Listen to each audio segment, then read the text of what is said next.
என்ன காரணம்? எப்படி சொல்கிறது, கரூரில் நடந்தது முழுக்க முழுக்க கூட்ட நெரிசல்னால நடந்தது தானே. இதுக்கும் விஜய்க்கும் என்ன சம்மந்தம் இருக்க இல்ல முடியும்? அந்த மக்கள பனையூர்ல கூப்பிட்டு பேசுறது கேட்குறேன். அந்த மக்கள பனையூருக்கு வர சொல்லியிருக்காரு.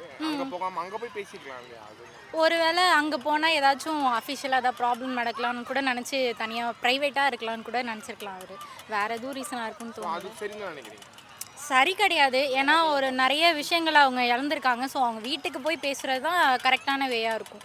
இங்கே கூப்பிட்டு பேசுகிறதுக்கு என்ன ரீசன்றது அவருக்கு தான் தெரியும். கண்டிப்பாக அந்த இடத்துல வந்து கூட்டணி வந்து யாருக்குமே தெரியாதுல்ல. இந்த இடத்துல நம்ம இருந்தால் கூட அங்கே என்ன பண்ணி நமக்கு தெரியாது. ஆக்சுவலி சொல்ல போனால் அந்த இடத்துல ஃபஸ்ட் அந்த கிளம்புன அந்த இடத்துல சொல்லிட்டு ஆனால் மறுபடியும் விஜய் வந்து அங்கே போய் ஒவ்வொரு வீட்டில் பார்த்தாரு, பேசினார். இதுக்கப்புறம் குடும்பத்தை வந்து 40 குடும்பத்துமே நான் வந்து தத்தெடுத்துக்கிறேன்னு சொல்லிட்டார் அவர். அந்த குடும்பத்துக்கு நல்லது, அவங்க வீட்டில் கூட அந்த மாதிரி பார்த்துருக்க மாட்டாங்க. ஆனால் எங்கள் அண்ணன் எடுத்ததுனால அந்த குடும்பத்துக்கு நல்லா இருப்பாங்க, நல்லது நடக்கும்.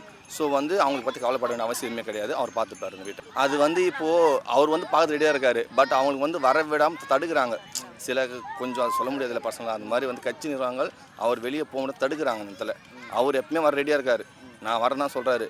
ஆனால் வர வந்து மற்ற கட்சிக்காரங்க வர விட மாட்டேங்கிறாங்க. அதுதான் உண்மை.